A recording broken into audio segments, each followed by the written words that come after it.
could smell or not. I don't know what crow smell is like.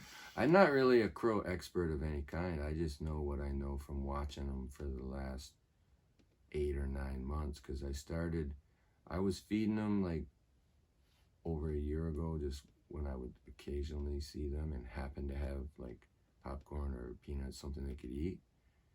But in the winter, I started feeding them like regularly, and then within the first month or two, I was feeding them like daily. So now I go up there every morning, and they know me and they know the times I come, and if I don't show up early or late, if I show up late, they're waiting for me.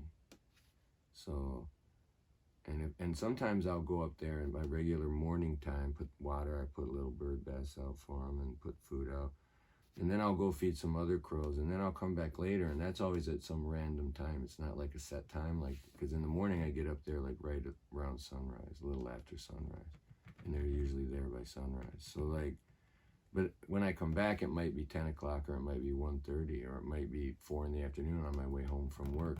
But if I whistle, they come. You know what I mean? So even if they're not expecting me, I can always call them in. Well, we know crows have very sharp eyesight. They have very good memories. Yeah, and they know faces.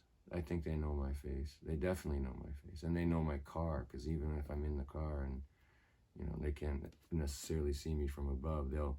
And the funny thing is, when they call me, they get down. Like they might call out when they're up above, but they always lower themselves down so I can see them in one of my mirrors. I see. And one crow the other day even just like kind of like flew in front of my window for a second to make sure I saw him, but not like close, but just like came actually in front of me at eye level, and then swerved and sat, and I stopped, and he was like, "Wow, what do you got?"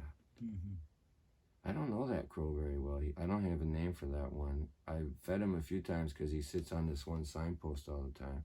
So I've fed him enough times that he knows me, but now he like aggressively comes after me if I don't see him, and because he sometimes sits on that signpost, but sometimes he sits up in the trees up above, because they always like to look down on their territory, Mm-hmm. I guess. Mm-hmm.